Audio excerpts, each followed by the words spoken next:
We are live. It's a little bit later than normal. I am the Nunn. Welcome to the Stu and the Nunn Show, brought to you by Enlisted 9 Fight Company. Tonight is episode 99. The great one, Wayne Goretzky, or Warren Sapp if you're football inclined, but no one likes football. Not these days, anyway. But welcome to the show. As always, is my co-host and partner in crime, who is driving in D.C., you can hear his signal going tick-tock, tick-tock. That is my main man, Troy Boohammer Stewart. Hey, what's up? Not D.C. I was there yesterday in New Jersey today, the great Garden State of New Jersey. Ooh, the Garden State. Sorry. Yep. And you're right, driving. I don't think you can see me right now. You want a little bit, but I will be back at my temporary northern studio, a.k.a. the hotel room, here in just a few minutes. But we are so high speed, we can do a show while driving down the road, yet also paying attention to local traffic laws and complying with all local ordinances. Just saying, in case anyone's wondering. Like my mom. That's the impressiveness. You know, that's the absolute impressiveness of the business that we're in. You know, so like we have technology and we manage it like we're straight bush league, because I am straight bush league when it comes to running the tech of this show. But lots going on. Unfortunately, our guest tonight, Deborah Scranton, who is the director and one of the producers of the new HBO documentary War Dogs, this Soldier's Best Friend, which aired last night, and you can watch for free online now. If you go to Facebook, you can find the link. It's a War Dog, a Soldier's Best Friend. You can watch for free on YouTube for the next couple weeks. Really? Yeah. It's free on YouTube now? I believe for the month of November, you can watch it for free on YouTube. HBO, or really just want to get the story out there. They're super proud of it. And like I said, it was with tonight's guest, Deborah Scranton. Unfortunately, is hung up in something and hasn't been able to break free. So she's not going to be able to make it. One of the reasons we've been delaying the start of the show to try and accommodate that. But no worries, and we will catch up with her hopefully next week or the following weeks when we can plug her back in due to our schedule. But lots going on. Let me just say real quick for those that haven't seen it. If you love animals, you love dogs, and you love soldiers, you better grab a big old box of tissues. It's a strong because man, that'll get you in the gut. It's an awesome story. It is, without a doubt. It's a strong movie. It's got a great evolution. It hits you when you don't expect it. Super impressed by it. I think it's some of their best work. But it's been a crazy week. A lot of things going on, a lot of things going down, and lots to talk about even without that. But want to start off by talking about kind of what's going on in the world. Here in America, everyone is in an uproar, ourselves kind of included.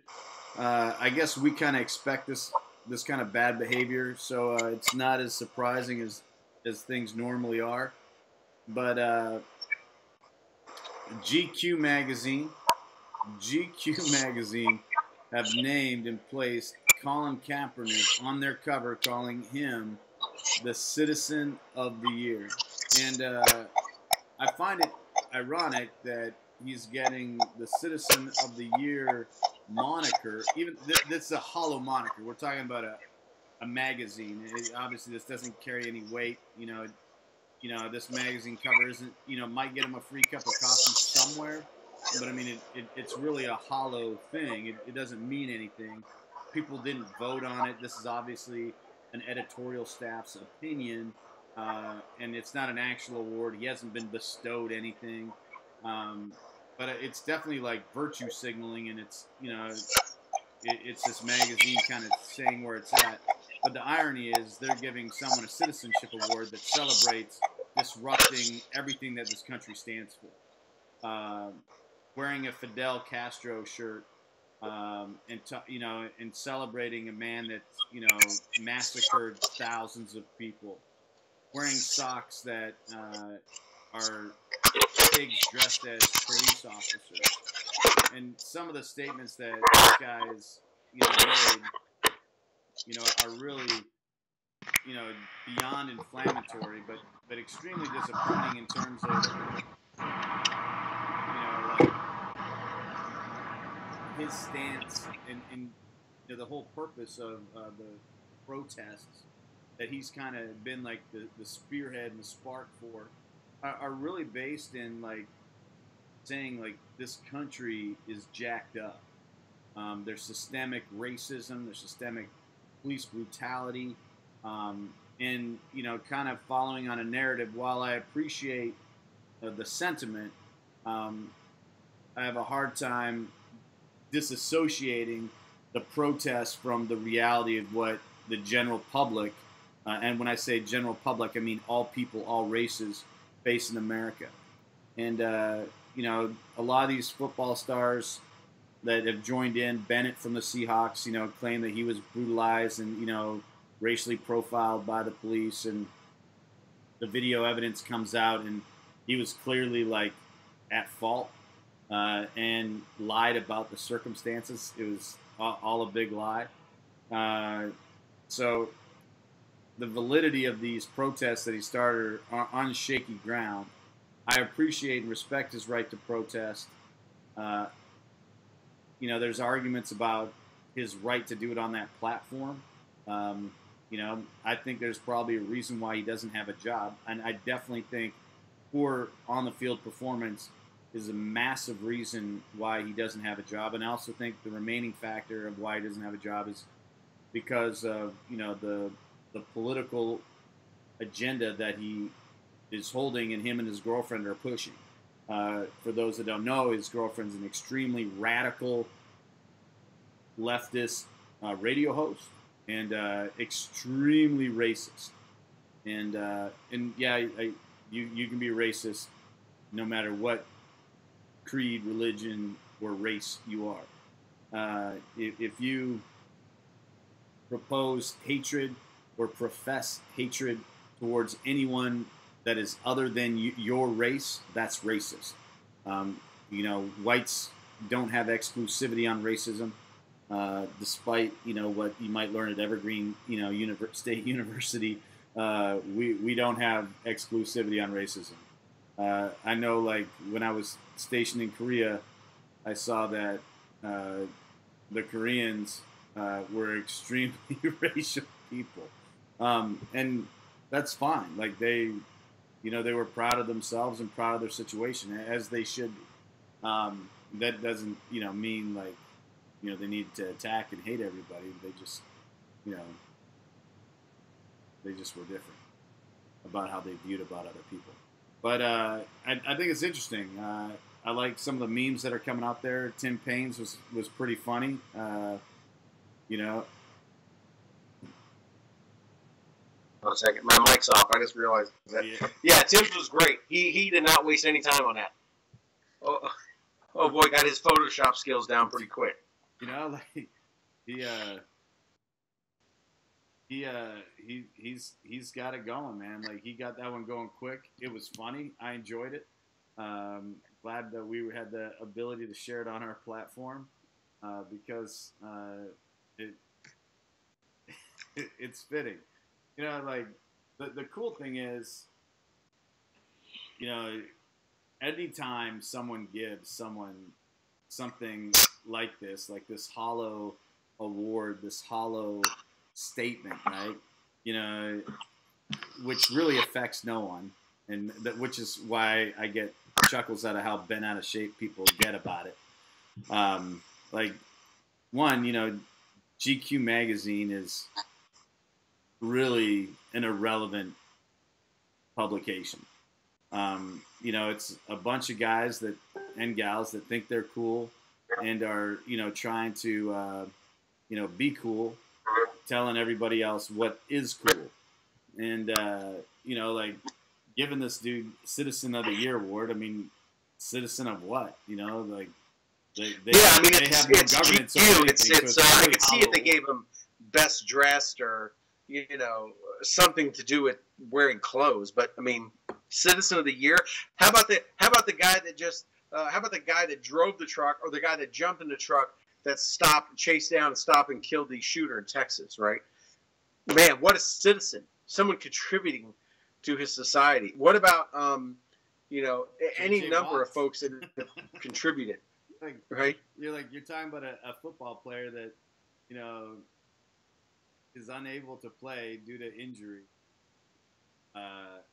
Something happens in the town to which he has now become part of the community, and is able to use his platform to raise in excess, I believe, of $37 million to help with the hurricane. And you're watching football players in that locker room as well, donating checks and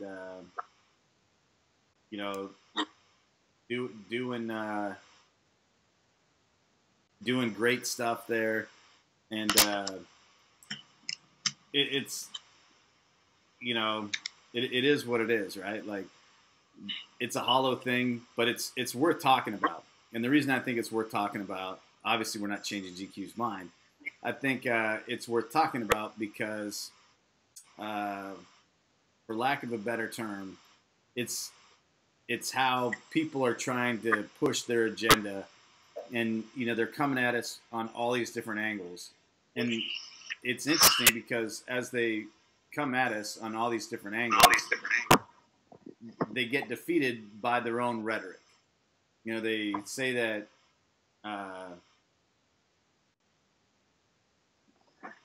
Colin Kaepernick is the Citizen of the Year, and the general public answer with, well, J.J. Watts is a better person.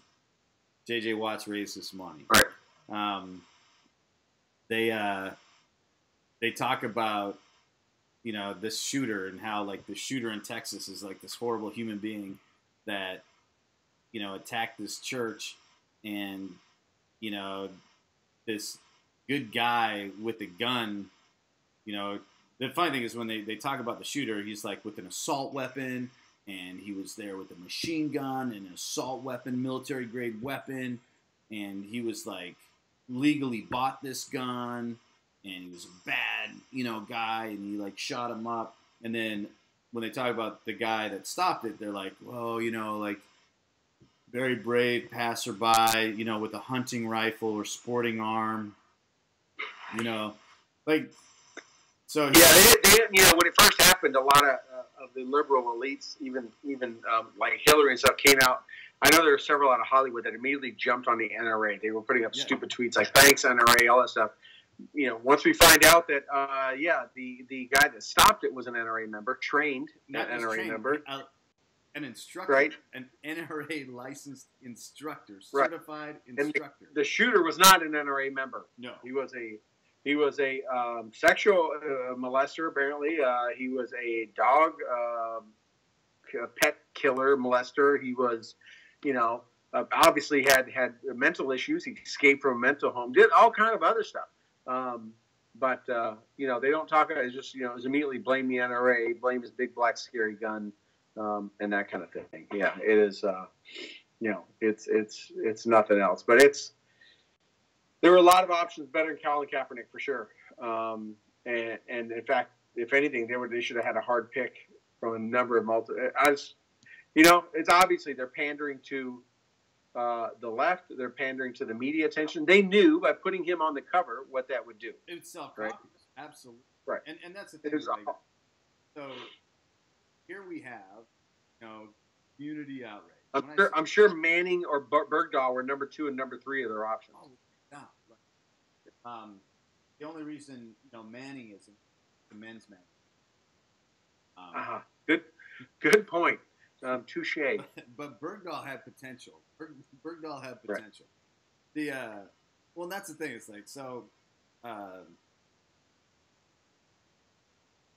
everyone got bent out of shape when Bruce Jenner and Caitlyn Jenner transitioned, or and Caitlyn Jenner who's a dude biologically, wins Woman of the Year. And, you know, like, everyone's up in arms. They're like, oh, this Arthur Ashe Courage Award. And you and I had this conversation. Yeah. I might have had it on the air. And I'm like, well, Arthur Ashe, you know, was, you know, a champion within, you know, the lesbian and gay community. You know, he's a professional athlete. He was courageous in his time for what he did, and should be applauded. And, you know, like, I can see the selection of her being considered courageous under the circumstances that she was in, kind of, where he was in, or whatever. I mean, you got one of the most famous American Olympians, one of the most famous American athletes who spent a lifetime, you know, birthed children on one of the most popular television shows, taking a hard turn. And, like, yeah, like, that probably wasn't easy to do. And I'm not discounting the effort. But in the end, we're talking about an award that is honestly meaningless. We're talking about a moniker. We're talking about an award that's being placed on a person by a body that governs and rules nothing. You know what would have more meaning? If you and I came up with the Stu and the Nunn Citizen of the Year Award, Stu and the Nunn Man of the Year Award, Stu and the Nunn Woman of the Year, I think that would even have more meaning.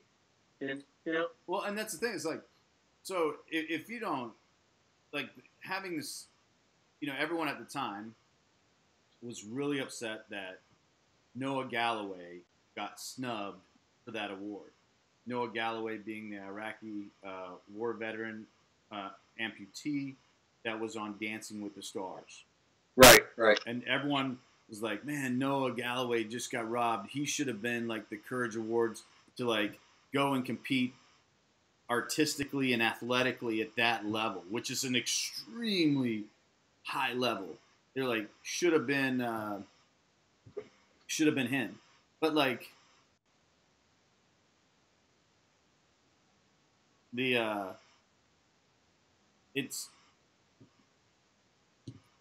it's really sad because, like, they missed the point. Like, yeah, what Noah did was phenomenal. He was amazing. That's not what they were trying to celebrate. They had an agenda. They have a standpoint and a viewpoint, and you're not going to change that because you're not part of it. So getting mad about it is stupid. You know, like, in the end, is Caitlyn Jenner more famous for being a Woman of the Year? Right. And what's sad is not even a woman, like, right? It's right up there with with someone that gets a gender change, like we've seen a couple examples. You know, a boy gets a man or whatever gets a gender change to a female, and then goes and wins like a state female championship wrestling or some other female only competition, right? And just because they decided to change over, I mean, that's like, my goodness, let women. Let a woman be Female of the Year. Let a woman win the championship or whatever woman-only sport is, or something like that, right? It's like that's, to me, that's the most chauvinistic thing someone could do. It's like, we're not even going to let a woman be Woman of the Year. We're going to make a man be Woman of the Year. You know, like, one of the funny things is like, you know, everyone has their opinion, but we get so worked up about these things, and again, like, you know, when they were like Woman of the Year, like, I believe we had Sarah Jester, you know, getting a Ranger tab that year too, right? Right. You're like, that'd been a great option, right? Hey, you know, like, Noah Galloway. How about our good friend Guinevere Chase, who started American Women Veterans grassroots from the get to promote, you know, women's veterans issue? There's another great option, right? Yeah, no, like, there's no shortage of you know. How about this year they consider our good friend Sarah Lee to be, you know, Woman of the Year and do this stuff. It's like, My God, the guy just got his. I don't think by that time. I don't even know if he has his pecker cut off. I mean, he just tucked it back and put on some makeup, and it doesn't make him a flipping woman. No, it just shows like how social media has like changed the landscape, how we live. It gets added these terrain features. Ooh, terrain features, nice. No, like it really has. It's added these. Are those majors or minors? Well, they're both, right?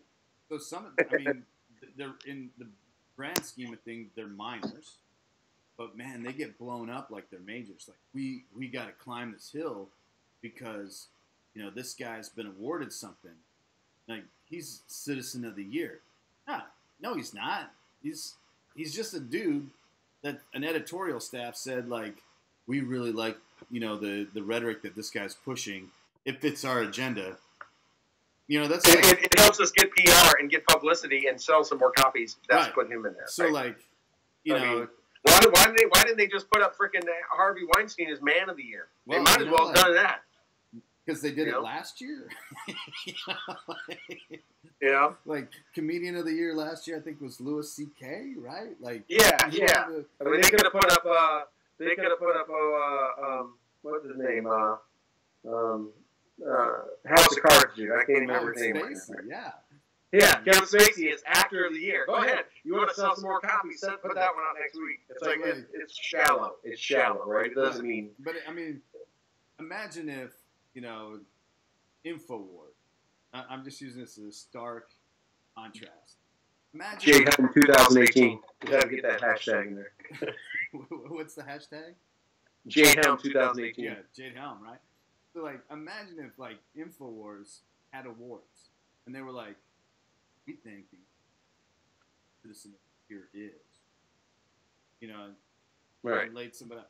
They have a much broader span and a much broader reach than GQ magazine.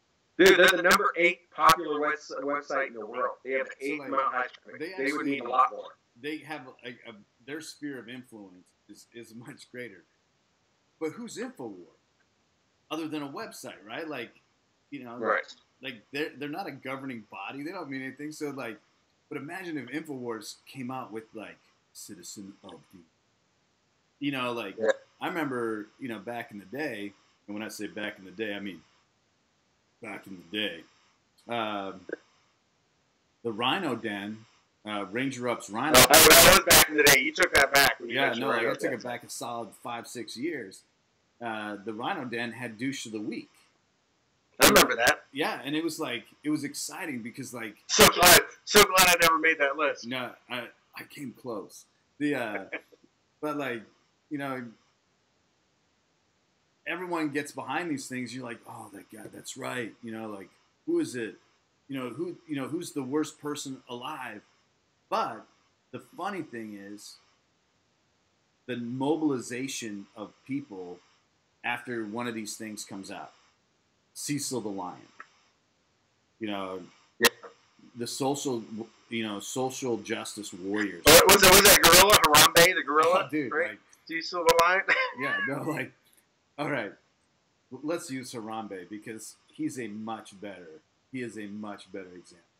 And he's a cultural icon now. He's a cultural icon, and he has his own Enlisted 9 shirt. Enlisted 9 Fight Company. You can find it at www.gruntstyle.com/Enlisted9. That's correct. Harambe, First Blood. Look up there in the corner. Look up there in the corner, and you see the Enlisted 9 right there. Fight Company logo. That's it. Hey, Toby, I want to kind of sort of on the same subject. I want to just jump real quick. Did you see today? I'm very busy the last 2 days as we talked about at the start of the show. I've been traveling, but did you see that there's some? I think it's a dude that says it's kind of like that chick that was the head of the NAACP in Tacoma who said she felt black and she just identified as a black lady, even though she's about as white, pale, and ginger as they come. There's some guy that says he now identifies as a Filipino. And it's a girl that wants to be a guy that. Oh, wow! She's an ugly girl. She looks like a dude. Or it's one of the two. Someone in transition. Yeah.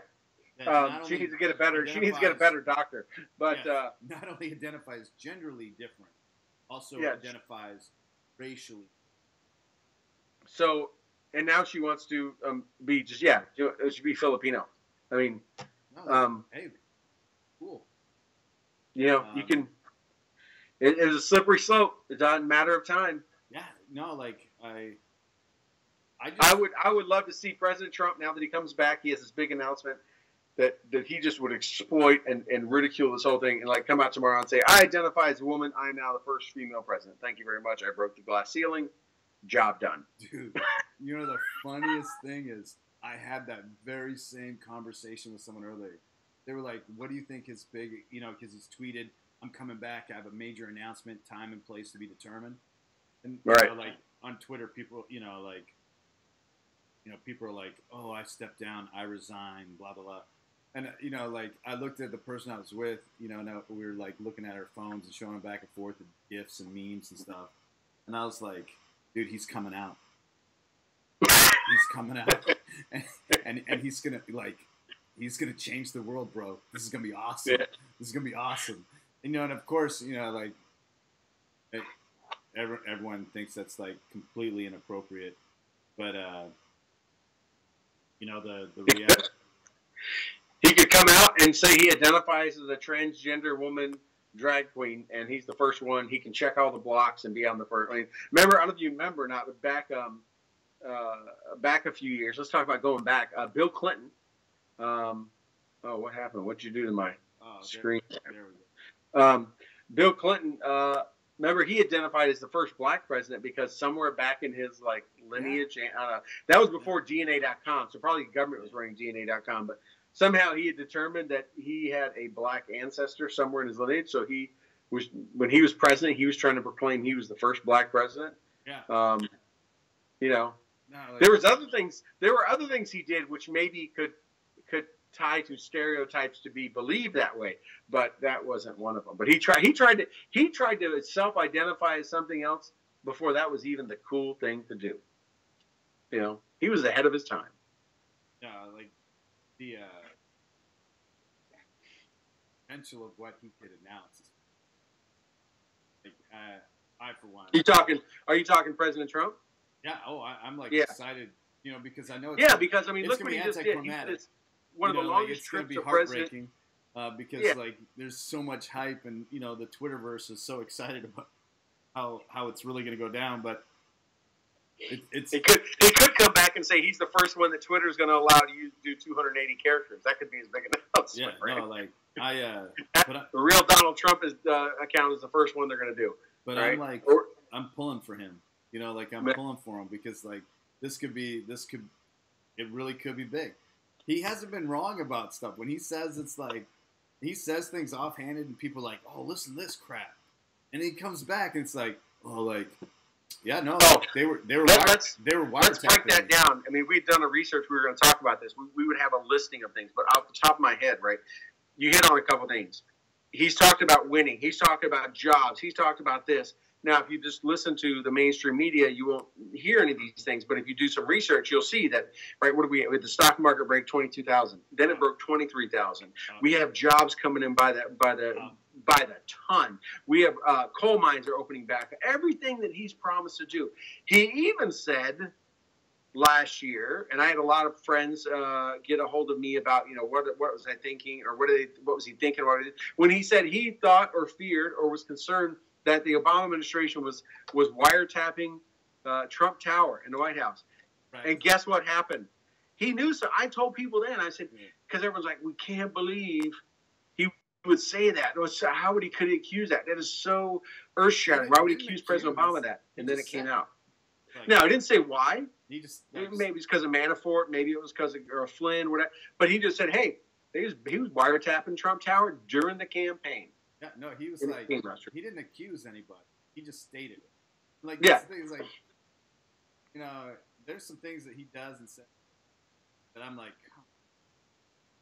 but when he makes an announcement or when he slides something in there,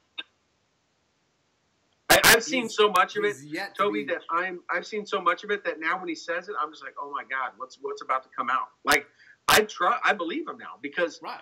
he pretty much has not been proven wrong on anything. It's an on the fly announcement. He kind of says it subtly.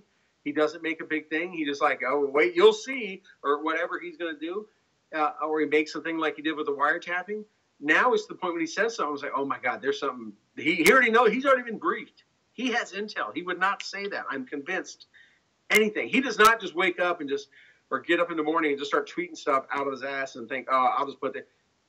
There's substance, what I've seen so far, behind every single thing he has said, tweeted, or done. Substance. Right. No,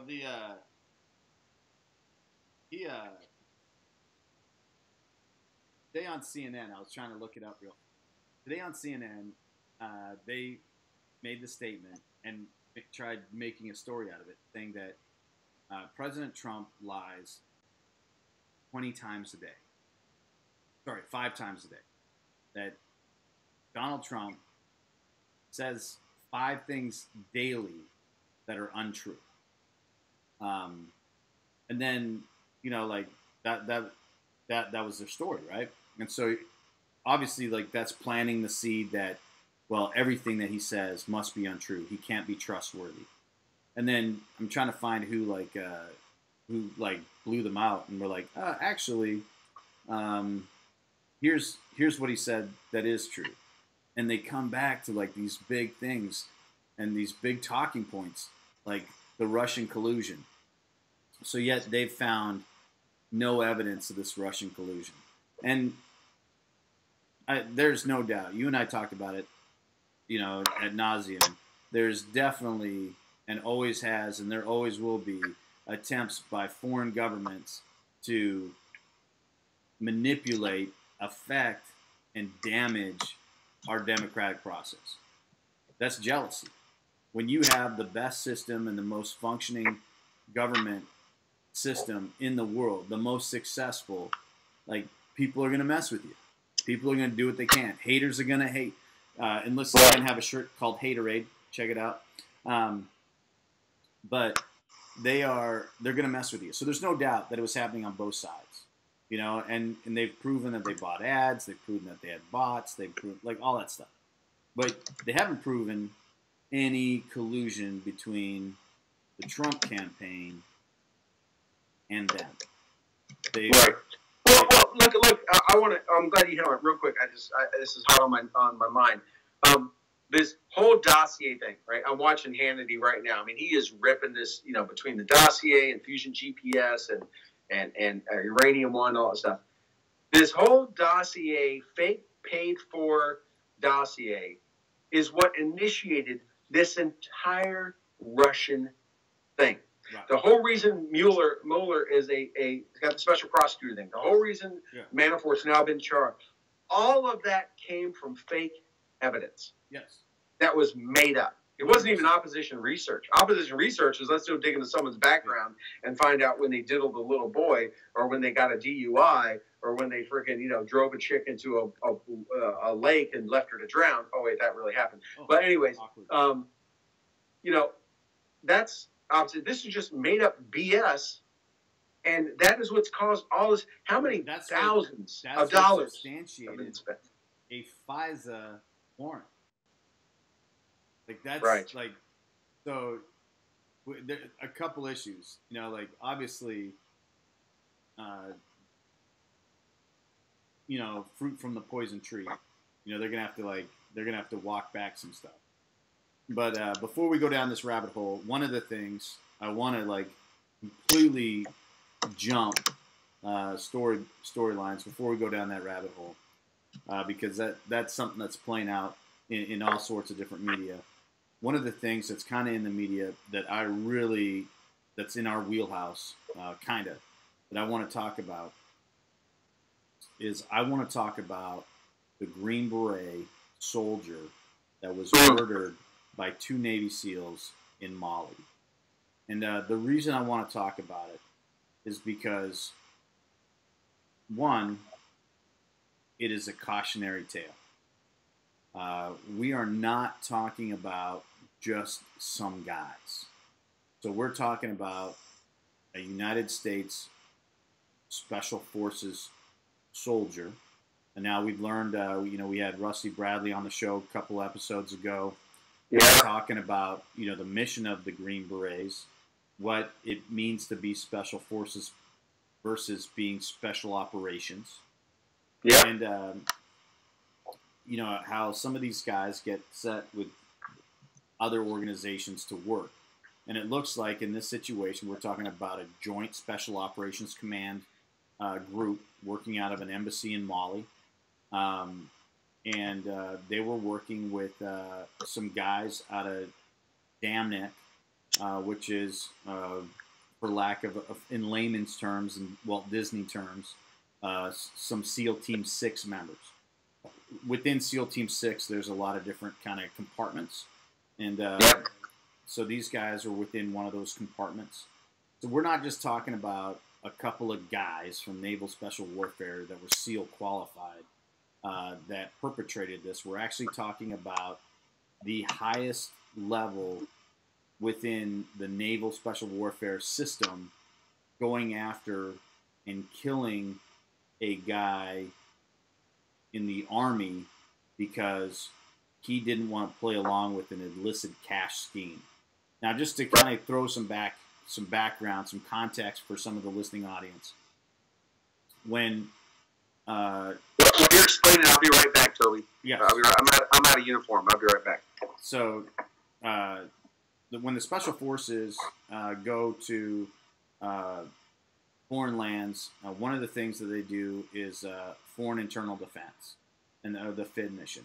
And when doing this mission, they empower, train, supply, and help mentor indigenous forces so that they can, withstand the oppression internally within their country, as well as expel it if necessary.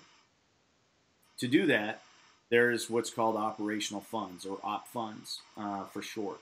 And these funds are cash items, which, they have a budget, and they utilize this to help secure relationships. They use this to help buy, there it is, E9. They use these funds to buy supplies from the local economy. They use these funds to pay contractors that assist them. They use these funds to bribe intelligence sources, to pay for intelligence gathering. So a plethora of different things that they use this cash for. And one of the problems that we've always had within the DoD with this system is, in the United States, there's a very regimented financial tracking system. If I exchange money with you for a good or a service, you provide me with a receipt. That receipt has the information, date, timestamp. So like when doing an expense report, you submit all that stuff and you have a balance sheet and you work it all out. You rectify it and you justify each cost versus the expenditure. And then, you're either reimbursed or, you don't have to be reimbursed, or that money's accounted for. In these foreign lands, in a lot of places, we've been to, and I did this with the Iraqi when it was the ICDC and then became the ING. I was responsible for large portions of cash. I had to do payroll. I had to buy vehicles. I had to buy weapons. And like in terms of receipts, it was kind of tough to get. And I would be given a piece of paper that was written in Arabic that, I'd have to get like my interpreter to like tell me like, yes, this is correct, or no, this is incorrect. And I had to trust my interpreter because I didn't have the Arabic. If the numbers looked good, I hoped I was good. Because you can write, Arabic numbers are they're not too difficult to right. They're not too bad, but there was the check and the balance was me. The integrity was me, right? Doing the right thing. And that was something that, it was, hammered into me at the beginning of basic training. In addition to my general orders, were Army values. And integrity is a big part of that. And integrity is a big part of who we are. And I'll be honest. I'll be completely forthright and honest with you and extremely vulnerable at this moment in time and tell you that there were several opportunities with probably life-changing money for me that my integrity was tested. Where like I was tempted by the situation. I was tempted by the scenario, and I had to like, find it within my heart to power through and not be. Like I had to like let my integrity win, and like it's tough. And so you see these guys without these checks and balances. Here's they're like, man, I'm a SEAL team member. I'm like not just a SEAL team member. I'm like in ST6, and like I'm over here at Gamdick, and I'm making a whopping like $70,000 a year. If I was in the civilian sector, I'd be making $500,000. I'm basically the baddest human on earth, and I need extra cash. And so like this corruption happens, and like now you got a guy injects himself in this situation, or is injected into the situation, that has integrity. It's like, I don't think that's how it works. We don't get to stick this in our pockets. And they're like, no, we do. You just gotta look the other way. I don't think I can. And then like they off the dude. So this isn't just like a low-level, low-end crime. This is a big crime. This is premeditated. These are two of the nation's best pipe hitters killing one of the most brilliant minds that the Army has to offer. And I'm not saying this to spark or insinuate an inter-service rivalry. I'm saying this out of mutual respect for all people at that joint operations, level, that joint special operations level. What I'm saying is, when you put people up on pedestals, and like one of my really good friends and mentors and I were exchanging text messages this morning. Mr. White was like, hey, Toby, when Hollywood like when Hollywood blesses you, it's like the kiss of death, or words to that effect.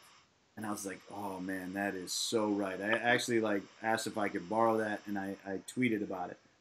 And that's because like when you are the one selling your story, and you're the one selling your books and making the movies, and you're like become the benchmark of American virtue and value, like you can't be like offing people over an illicit cash scheme. Like this is, for lack of a better term, like what was that, the television show back in the day, The Shield? I know we watched it on box set. Like, oh man, the Armenian Money Train. Yeah, I watched the box. That was one of our box sets we got when I was in Afghanistan. I watched it on box set in Iraq. Like yeah. But when you talk about the money, we did the same thing, right? We called it food money, foreign operating something whatever funds. We drew $50,000 a month. My team. Not every team, ETC team did, because if those were in their big fobs, only drew $25,000. They drew $25,000 to spend on the A&A to equip them. We drew 50. We had 25,000 for us. It was different colored money, if we would call it, and $25,000 for the A&A. That's 1.2 million Afghani, and we drew 50,000 every month. And every month we'd have to go, like you said, settle up all the receipts. There were certain things that could be used for. There were certain things that couldn't be used for. Because we were so remote, we had to provide everything for the A&A, from buying firewood to dumping gravel to fixing buildings. And when I was a FOO agent, I installed clotheslines. We built buildings. So everything for ourselves. We had to use. We didn't have a supply system, so we had to. So we would have 4 people out of a team. Two are FOO, 2 are pay agents, and 2 are the receipt agents. So it was a 2-man checks and balances, right? You guys did the same thing. Yeah. And we had to rotate that every month. So you got it every other month, every couple of months. And it was so stressful. You were literally walking out and going back to your fob with a saran-wrapped brick block of money, like, right? Balling, and you had to lock. We had to have a safe. You had to, oh my goodness! And then, your career's on the line when you go back. Did you lose a receipt? Did you pay for the wrong thing? It was very stressful. We hated dealing with that, but we had to. We were that. There was no one else that was going to do it for us. There were no big army to help us out. And you're right. Opportunities, and I'm sure a lot of people stole. It was so easy. It did not take much. You could have reappropriated that money any way you wanted. What's the number, right? like everybody has a number. Right. And that's right. Everybody has a number. You know, when I like. But for these guys, I mean, you know, what got me on these guys, we know they've reached the pinnacle. Like to get in through Buds, to get to be a SEAL is a phenomenal thing out of any branch.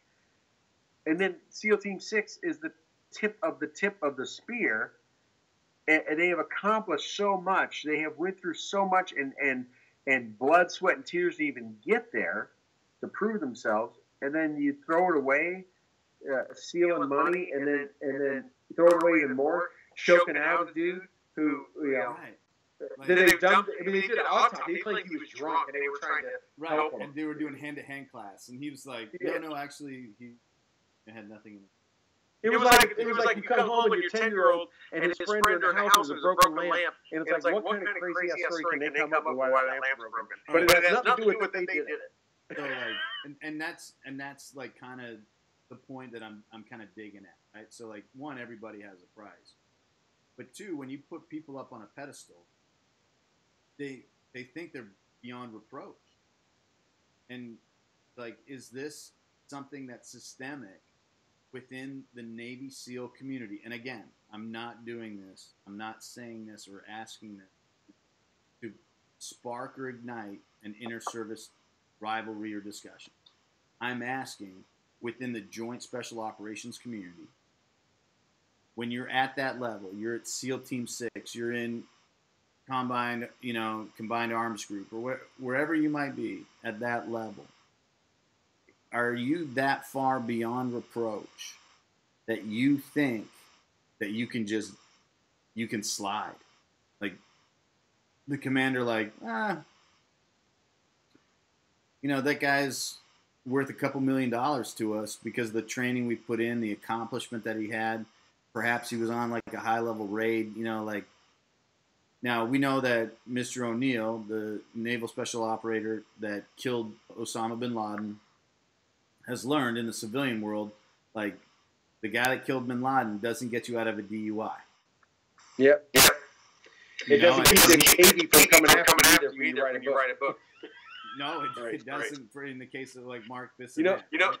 Right. This reminds me, Toby. It's something I told many of my employees, my soldiers, I told my own kids. You can do a thousand things right. It only takes one thing wrong to erase all of that. Only takes one. Now, right? These guys are still in. Right. So, like, in the case of Mark Bissonnette, the guy that wrote No Easy Day, and Rob O'Neill, that is the guy that actually killed bin Laden, that wrote the Operator. They just came out, the Operator. Like, those guys are out of the military now, right? So, like, some of they're facing, some of the issues that they're facing, as a result of being separated, not under the DOD umbrella. Right. These guys, they're still in. They're still members of this elite unit. Now, when you're at that elite level, and like I said, this isn't. I originally said it. I missaid it because I alluded that only Navy SEALs are at that level. They're not. It's a Joint Special Operations Command, so we have a lot of different guys at that level. We got aviators that are the best pilots in the world. We got some of the most impressive medical staff, guys that have been on this show, like Dr. Mike Simpson. Some of the most impressive people that you can imagine. Do they think when they're at that level that they're beyond the scope of law? Yeah, I mean, do you think because they do things on such a, for lack of a better term, you're wearing a Jolly Roger shirt, right? Is that the Enlisted 9 Jolly Roger? What shirt? Absolutely. It's all Enlisted 9, right? Yeah. Represent. Are you at that level that you have an ounce of piracy and that you work on the outskirts of the law, like the rules that apply to like? It's like what's said in our chat, right? Like Teddy said in our chat, about drinking your own Kool-Aid, right? Yeah. Right. That you just are so drunk on yourself that you truly think that. It is. And where these guys are in bad shape, it'd be one thing if it's an accusation or a suspicion. Ooh, what's wrong with my audio? Does it sound okay to you? It sounds terrible. No, you went at all this. But the command suspected something and removed these guys right away, and now they've turned it over to NCIS. So they haven't investigated Allen's MPs or CID or something.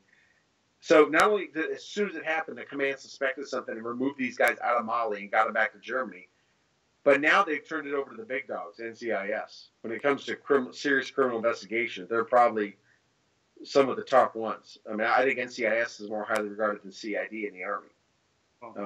Yeah, I mean, I think NCIS, cover a broader scope than CID. And they have a lot of good TV shows about them. That's all I'm saying. Like everyone else in the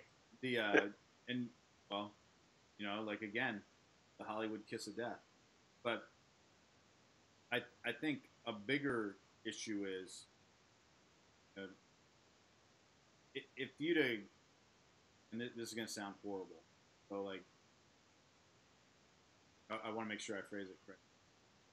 If you whack an interpreter, you whack an intelligence agent, you whack somebody like that, you got a little bit of leeway that you can play it off. Hey, this guy went bad on us. We were trying to get some intel. He was doing this thing for us. It went south. He turned. We killed him. We have several instances with green on blue. That was we had an epidemic of it a couple years back. We talked about it on the show early on quite a bit. Green on blue is a huge issue. Can you explain that to our audience that maybe don't know? So green on blue so green on blue is where forces that we're assisting turn on us.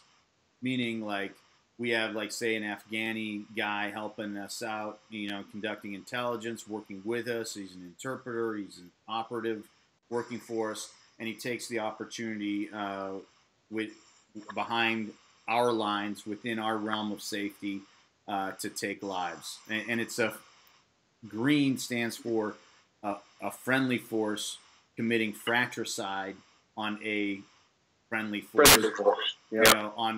On us, right? If it's blue on blue, it's us on ourselves, which is typically accidental or not deliberate. It happens. There's been some blue on blue events early on in the war. A young man from the 101st threw a fragmentary grenade into a leadership tent.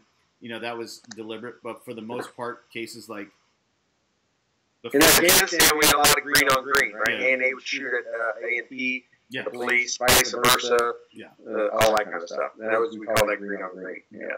But if in one of those situations, if it was one of those people, meaning someone we worked with, not necessarily, host national or, but if it was someone we worked with, that even if it was a coalition force, you could say they could probably have a little bit of latitude in spilling the story off. But we're talking about they didn't just kill somebody. They killed one of the best that the Army has to offer. Right. Now, I'm not comparing the Green Berets to SEAL Team 6. What I'm comparing is the value of intelligence, the value of training, the value of integrity. To become a Green Beret is no small feat, and it should be respected and it should be regarded, as is becoming a member of the SEAL team, especially the elite SEAL Team 6. Right. You can't. The guy in the Green Beret didn't even drink. Not only was he not drunk that night, he didn't even drink. He didn't do it at all. I mean, the guy was a stud. I mean, yeah. And so I don't even know the guys with that much smarts and that. I mean, were they that lost in the moment or that panicked? With all the intelligence they have in training and mission intelligence they've developed over the years, how could they think they were going to do this? Were they that caught up that they thought they'd do this and get away with it? And that's exactly where I'm coming from. That you know, the arrogance, I guess, is the word that might be the most appropriate. The arrogance and the hubris to think that, nah, hey, Team Six, man. Yeah. Nah, this guy's he's just a Green Beret. You know, like he doesn't want to play the game. We got the skill set. We can say this about him. No one's gonna. You know, we're in Mali. You know, like.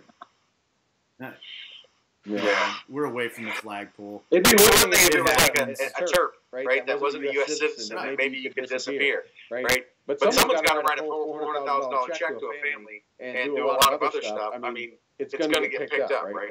Doug's asking what the cover story was in chat. They had a couple different ones. They said one that he was drunk and they were trying to help him back, and then it changed again. He was teaching a hand-to-hand class. Hand-to-hand. And while an injury. Yeah. And but then when they got them in for, like pulled them in and interrogated them, apparently that's when everything started falling apart. And the command said, "These guys, we're getting these guys out of here." Right? I mean, what a shame for all of those guys. But I mean, it just and the community.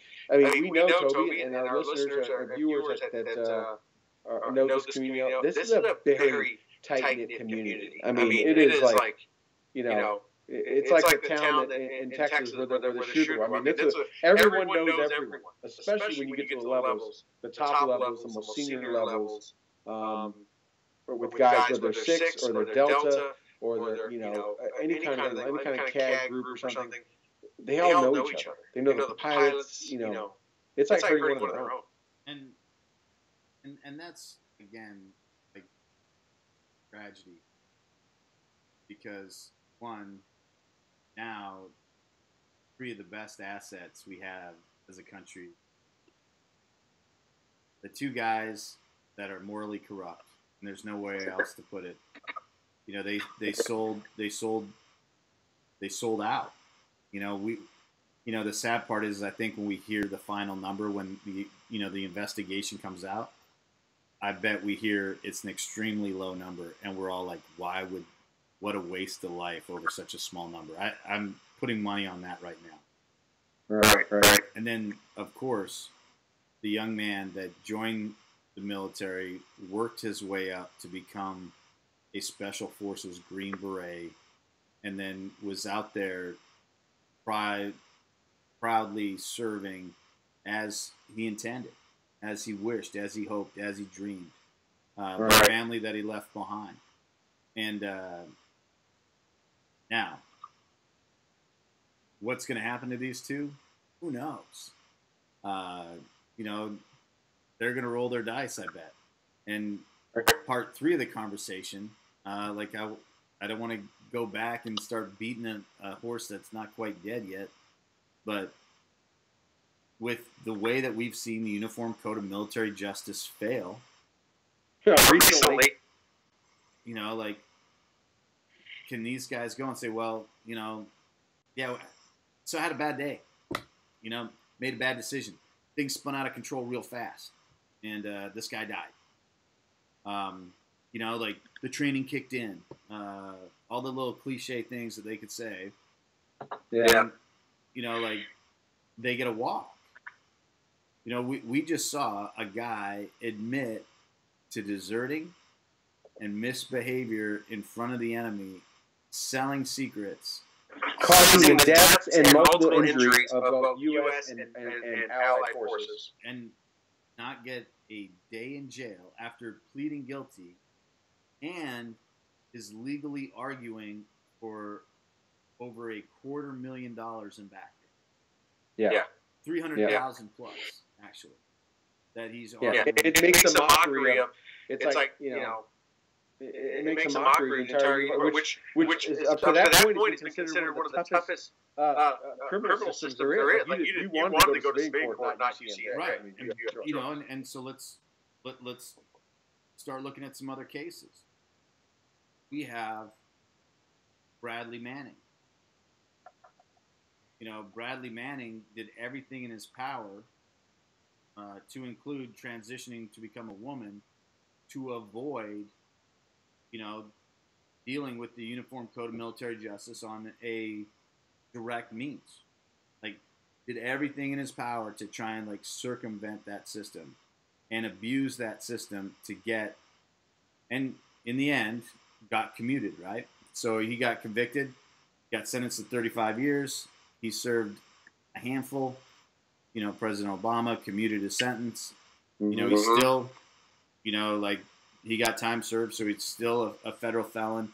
He's still convicted of treason, still convicted of like selling, like he didn't get exonerated, he got commuted. Right. And so with all these cases adding up, then you look at some of these other cases. I'm gonna bring up a guy that was a hero to me, someone that I was super proud of. At the time, he was a Staff Sergeant Hatley. He was in Alpha Company 1-5 Cavalry at Fort Hood, Texas. I was in Bravo Company 1-5 Cavalry, Black Knights. And you know, as I was a young pup growing up, he was a Ranger tabbed guy in a mechanized world, so he stood out. He became an Audie Murphy member, and he was a stud. And he would say things like, "All this and a paycheck too." When we were out in the field, you know, if he was in charge of a detail, I got attached to or something like that. And you know, I just remember him looking at me and saying things like, "Hey, Nunn, this is awesome. All this and a paycheck too." Like, that guy had the love for the country. He had the love for what he was doing. He had the love for his men. And he was the definition, the shining, immaculate, spotless definition of a non-commissioned officer. Right. Gets promoted all the way, becomes a first sergeant while in Iraq. One of his soldiers, while returning from mid-tour leave, going through Germany, coming from Germany, returning into theater, gets popped for being in possession of controlled substances. Yes, smuggling narcotics back into the theater of war. That soldier goes to the Criminal Investigation Division and cuts a deal for testimony against his unit, i.e. his first sergeant, in exchange for immunity on a different case. A case that no one knew anything about. A case where there is no physical evidence, there's no forensic evidence, and there's no collaborating story. That's right, you heard it correctly, everybody. No physical evidence, no forensic evidence, no corroborating story. This young man that's being faced with jail time for smuggling drugs back into a theater of war spins a story, tells a story, recalls a story, however you want to look at it. He might have said everything 100% accurately. However, there's no physical evidence, there's no forensic evidence, and there's no corroboration to his story. It's as wild as his dossier. It's as wild as the dossier. Ranger Hatley is serving life in prison in Leavenworth for a crime that no one can prove ever happened. Period. Much less that he committed. Yeah. Less whether the incident ever happened or he was even involved if it did happen. He admits, as the story goes, this was something that frustrated me greatly while in Iraq. At one of the later tours, we had what was called catch and release. We'd catch guys setting bombs, planting bombs, trying to kill us. But if we caught them after the act, or we caught them before the act, and we didn't have the right evidence, we had to turn them loose. In the circumstance, as the story is relayed on testimony, I'm going off of testimony, not hearsay here. The perpetrators, the insurgents, were caught. They were taken to the MPs to be processed for attempting to commit an attack against coalition forces. The MPs, the provost marshal, made the determination that there wasn't sufficient evidence to turn it over to the Iraqi court for prosecution and asked them to release. These individuals had gone through this process a couple of times, and so the decision was made to release them back into the population. The decision on Ranger Hatley, First Sergeant Hatley's side, was he wasn't going to take them back to their house. He made the decision that he was going to take them 30 kilometers to a different village and release them there. That way they would at least have to walk home and they wouldn't be able to attack them within, say, 10 minutes, right? That he was going to force a little bit of time for them to be able to, before their next attack. Because obviously the recidivism was 100%, and they were, re-engaging coalition forces immediately upon freedom. Right. As the story goes, told by the soldier that was caught smuggling drugs, that when they went to this other village, they went to the village alongside a canal. First Sergeant took the insurgents behind the vehicle, executed them, and dumped the bodies into the canal, or body into the canal, and then told everyone to keep their mouth shut and, problem solved. Let's go back to base and play some Guitar Hero. I added the Guitar Hero. Right. It was very popular with my guys. That was a shout out to Brian Hammond. But there was no body. No one ever reported missing. No proof. And no one other than this kid that got caught smuggling drugs said that this happened. Everyone else said they took him to the village, they let him go, and that was it. Like, don't know what you're talking about. No, you need to take someone behind them, put them on their knees, and put a bullet in the back of their head. Like, I don't know what you're talking about. That didn't happen. They might have roughed him up or something, because that, we're talking about human emotion here. Someone tries to kill you 3-4 times, and you got to, let them do it again. Yeah, there's a good chance that you might want to lay your hands on them a few times before, to remind them that, hey, you didn't quite skate scot-free. But it's not murdering. It's not murdering. And the bottom line is zero evidence that this crime even took place. There's no witnesses. There's a witness. There's no corroborating witness, but there's no evidence, physical or forensic, that says that this happened. There's no bullets that they can say are unaccounted for. There's no yeah, he did it. I saw him do it. There's nothing. And so we're talking about one person's word against an entire convoy or element's word. And that fine American leader, we're talking about an Audie Murphy member, a Sergeant Audie Murphy member, the pinnacle of the non-commissioned officer corps. I mean, we're talking about a different level, is spending life in prison. And these are and these are some of the injustices. Now people are oh, well, this guy pled guilty, should be getting the death penalty, and now we're going to pay him $300,000 potentially. And he's got this book deal right now with some sexual assaulter in Hollywood, right? Because that seems to be the thing right now. Right. So it's with all of this, and I wish that they would let us get someone like Ranger Hatley on the air. I wish that we could help him, because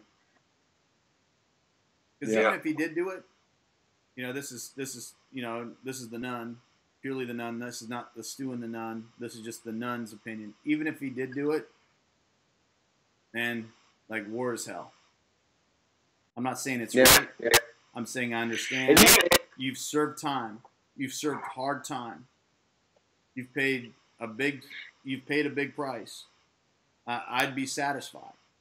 I would be satisfied with the punishment administered. Well, look at what just happened in the Marine sniper case, right? They urinate on dead bodies, Taliban, and we see now what the commanding general tried to pressure the investigating officer to do that. Now they've thrown the whole thing out because this guy was trying to make an example of these Marines. Solid Marines. I think Travis is a good friend with one of them, or knew him. Solid Marine snipers that have served this country greatly.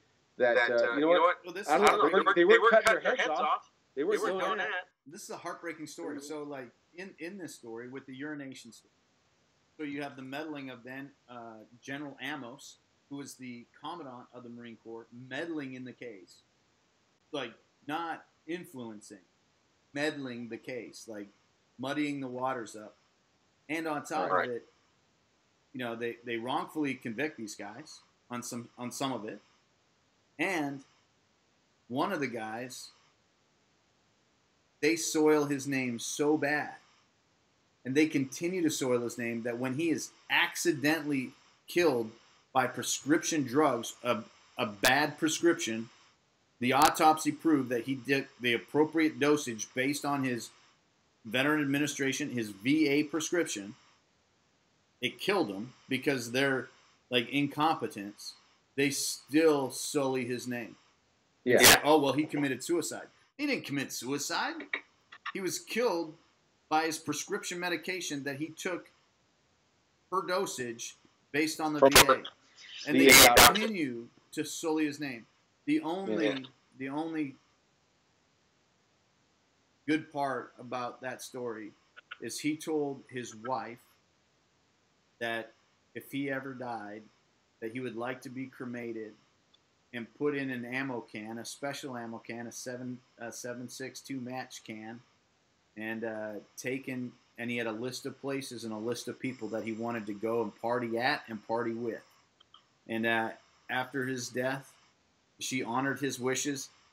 His body was cremated. She found the appropriate ammo can, put him in the ammo can, and traveled the country, going to his friends, his family, and places that he wanted to go, and partied there and with.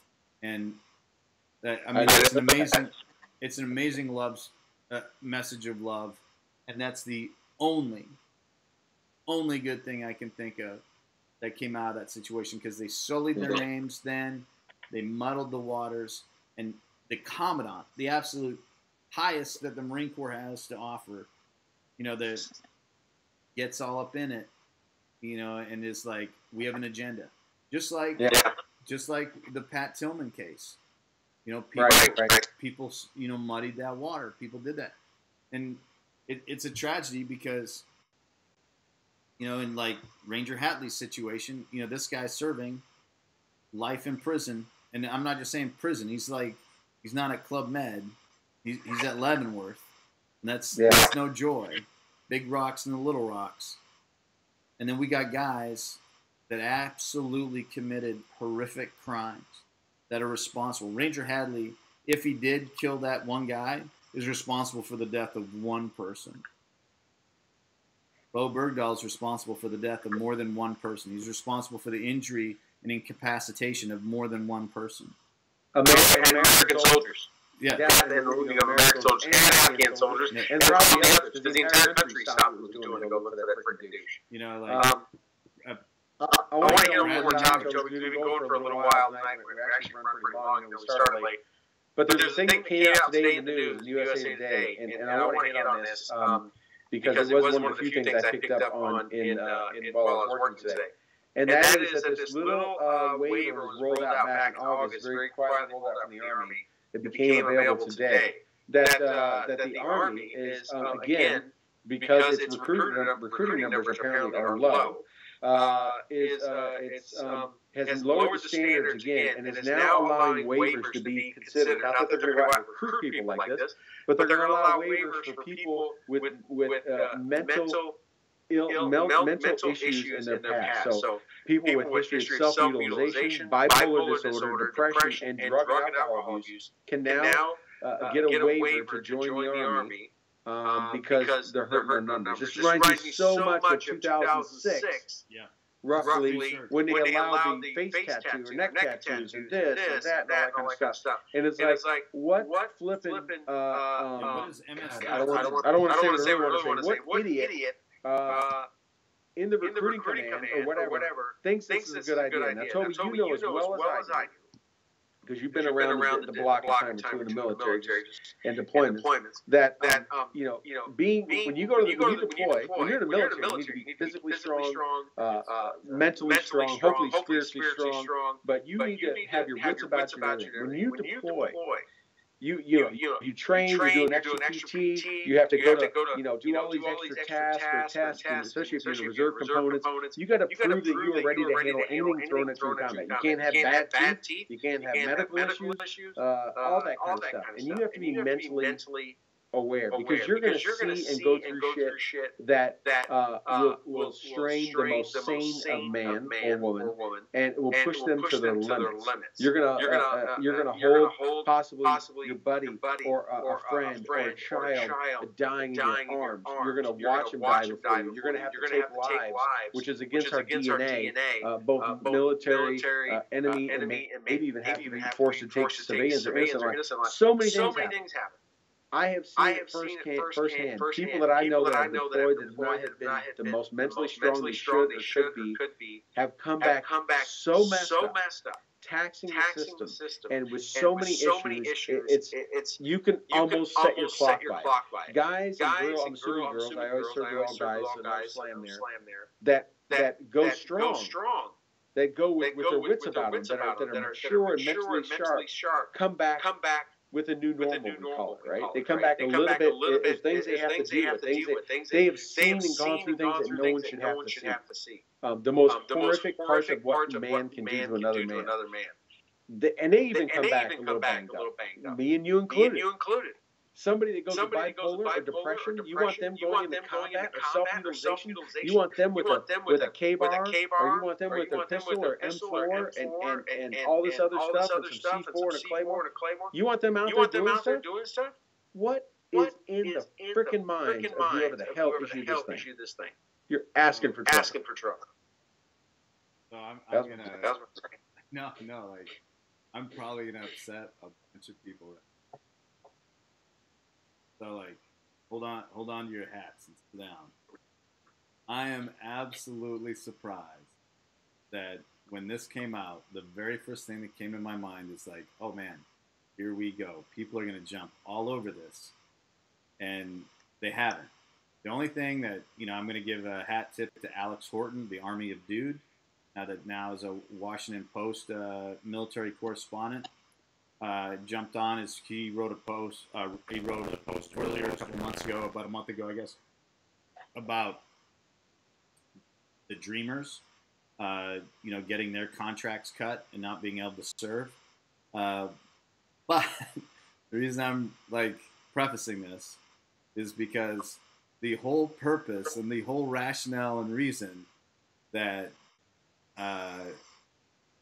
trans people were not allowed or not being allowed to serve in the military is due to mental illness. Yep. Right? So it's like there's now a very blatant double standard. So it's like your mental illness is this. So no.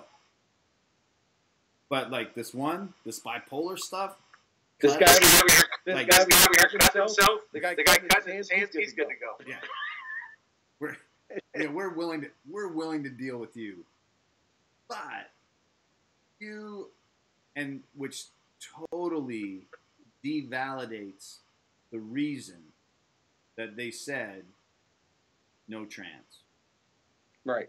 And I'm not saying.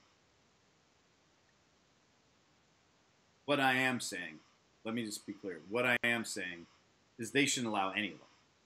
Period. Right. If you have a history of mental illness, let's look at the Texas shooter. No. Stay out of our force. Stay out of our ranks. You are not welcome. If you can't toe the line emotionally, I'm sorry.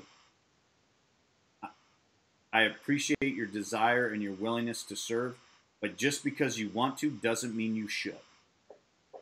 I am definitely, undoubtedly, horrifically, emotionally scarred from what I've seen, what I've witnessed, what I've led. And it breaks my heart that some guys I know will be forever touched and forever pained and forever suffer for what they've done. And they were the brightest and the strongest and the most impressive that America has to offer, and some other countries. We have a hard time dealing with the best and the brightest. I think I'm on the low end of that. I openly admit that I'm on the low end of that. Maybe not but, the bottom, but maybe in the bottom few percent. Okay, right. I'm competing with you now. The point I'm making is, like, let's not try and knee-jerk fill our ranks. We want to fill our ranks with what we can. Fill our ranks with what is proven. If you this want is the same argument as the draft. Right? Any of us that are in, would rather have an all-volunteer force that wants to be there than drafting as a company first sergeant. Oh, my phone's going crazy again. As a company first sergeant, I would rather have 3/4. I would rather have half a company of infantry grunts that want to be there, and I know are gonna look out and do the right thing and look out for the guy on the left and right and execute the mission, than a company full or have it full with the other half being a whole people that don't want to be there, aren't qualified to be there, or anything else. I have the answer. You got to fix my video. Oh, there we go. I have the answer, and it is so simple. You want to bolster the numbers, and you want proven quality guys and gals, put a message out and say, we will take you back if you have served. Here's the amount of time that we will give you to get in shape, and give waivers, not to guys with face tattoos, not to guys with spider webs on their elbows, not to guys with MS-13 on their neck, and not to people that have scars from harming themselves due to mental illness. I'm not making light of those mental illness, and I'm not making light of what those guys suffered and endured, or gals are suffering and enduring. You want to bolster your numbers, and you want to fill your ranks with speed, take a bunch of prior service back. Because I guarantee there's... Bring those NCOs back. Let them, they got a DUI back years ago. Let them back in. You know, they didn't get a perfect NCOER, but they've done 3 or 4 combat tours. Yeah. Let them back in. They're the ground running across this country filled with guys and gals that are smashing their faces into their desktops right now because they can't believe the peer group. And they know that they are better. They know that they perform better. They know that they understand better, and that they are better suited to do it. Bring them back. Bolster your ranks with proven leadership, proven performance, and not try and beat a round peg into a square hole or a square peg into a round hole. Yeah. Stop messing with and you know, a lot of those guys and gals, like our friend Sarah Lee and a lot of other folks are probably still in shape and are probably ready to knock out a PT test right now and throw in a rucksack and would sign back up. Some would probably take a cut in pay to get back to the camaraderie, to get back to the culture of the military versus maybe whatever thing they're doing now. I would put money on someone like, I'll say Sarah Lee for sure. I put money on her being offered that opportunity, like foregoing whatever physical damage that she's taken, whatever emotional damage that she's taken, smiling and like putting extra weight in that row. Yeah. Like, I'm in. You know, like, there's so many people like her, so many of our friends, so many of those that served with us, above us, and below us, that would absolutely take that opportunity. We could bolster our ranks with what we need. That way, when old Chaos and like the Warrior Monk is making the decision to like go handle something, like he's got the people that he knows that have proven themselves. They don't need to be, convinced. Now, I think in a lot of those cases, people, that are cutting themselves and, suffer from some of these afflictions, not all of these afflictions, some of these afflictions, just need an opportunity. And I absolutely appreciate their desire to earn and to get that opportunity. Right. However, absolutely. Like, when you look at something like, look at the suicide rate in the military, and you want to let people in with depression already? No. I mean, I mean, like, are you trying to add numbers or thin numbers from the herd? Because, bipolar, you need someone bipolar with a weapon. One day they get up and they're happy-go-lucky and they're good soldiers. Next day they get up and they're ready to mow everybody down, or they roll out of the rack and, it's like, what? Get them help. Not drugs. Get them help. Yet we have people that are trying to kill themselves because they can't handle their life outside of their.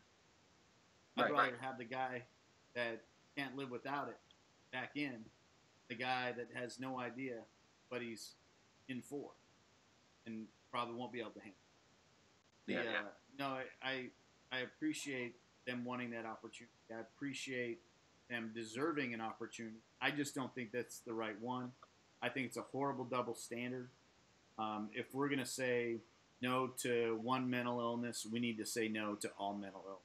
We don't need to be picking and choosing. It's the same thing in 06 and 07 where they're bolstering the ranks. They're like, oh, we're going to let tattoos in. We're not going to discriminate against tattoos.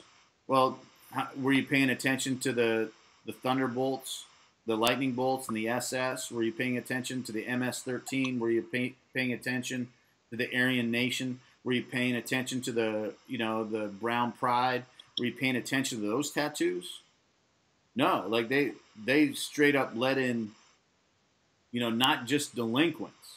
They let in organized crime, criminal enterprise into the ranks. And you look at. And then what did they do a couple years later? Bar tattoos.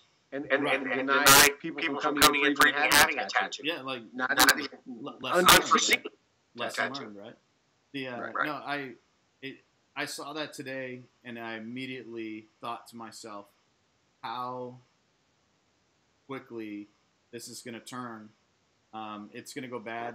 It's going to fuel and spark a debate of hatred, discrimination, and it goes back to something that Chaos himself said, the Warrior Monk said in his nomination hearing when he was speaking, to Congress when they were not investigating, but when they were vetting him to become the Secretary of Defense.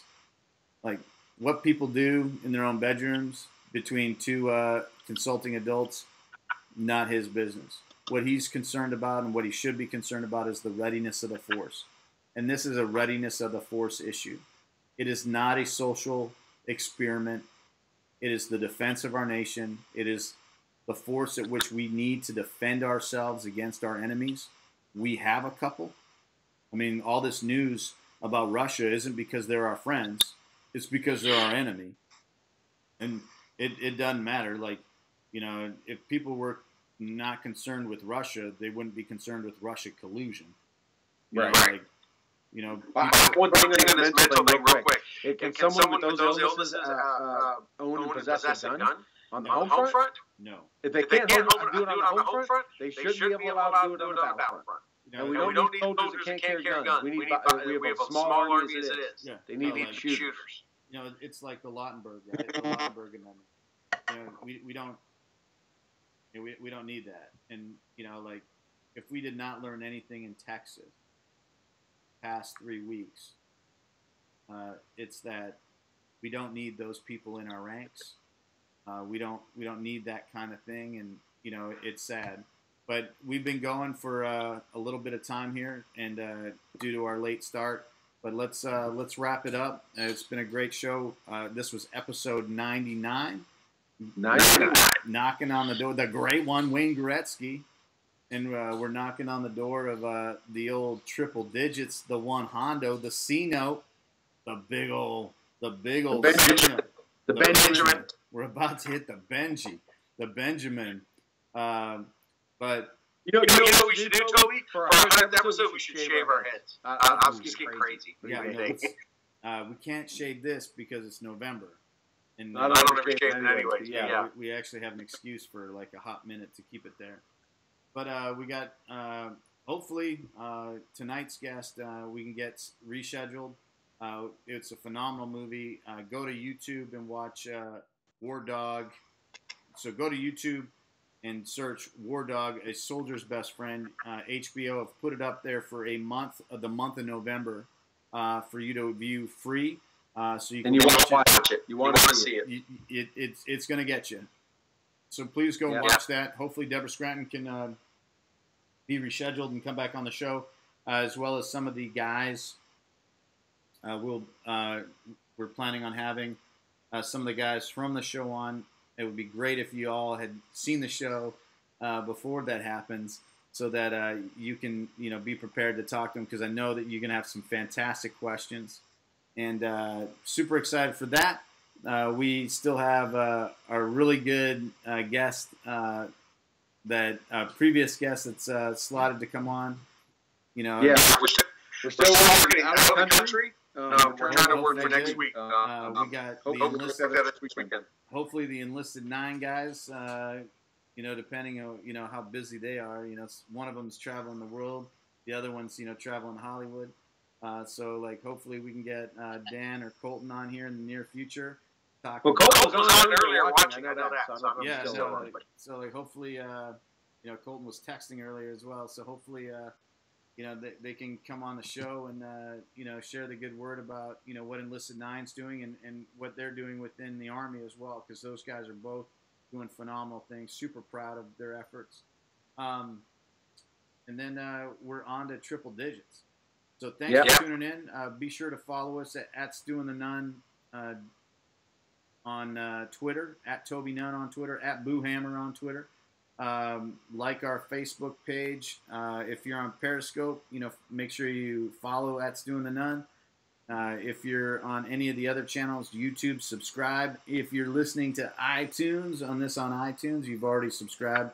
But if you're not and you want to subscribe, you want to listen to us in your car while you're cruising, you can get the podcast version. Subscribe on iTunes, Stu and the Nunn. And watch it on Twitch. And of course, listen on Spreaker.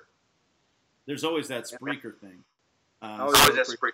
So that's it. To take us out tonight, we're going to play a little bit of music. We're going to be playing Warning Signs by Sammy Morelli. And Sammy Morelli is a previous guest of the show from years ago. She's an up-and-coming Canadian artist that's done a lot to support the military community. Her and her mom, Julie Morelli, they're part of the special Canadian family of mine.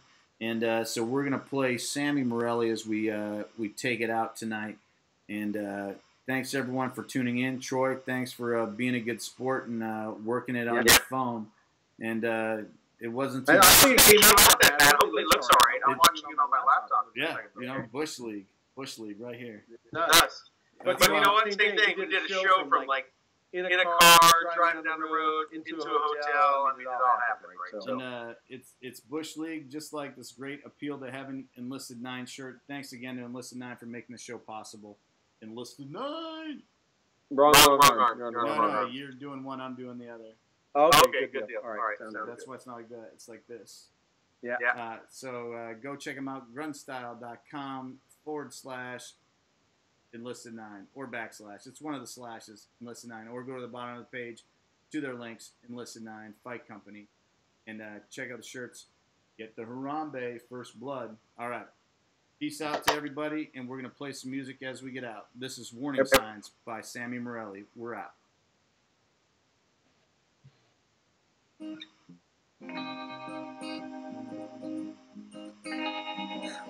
do you turn when the light goes out?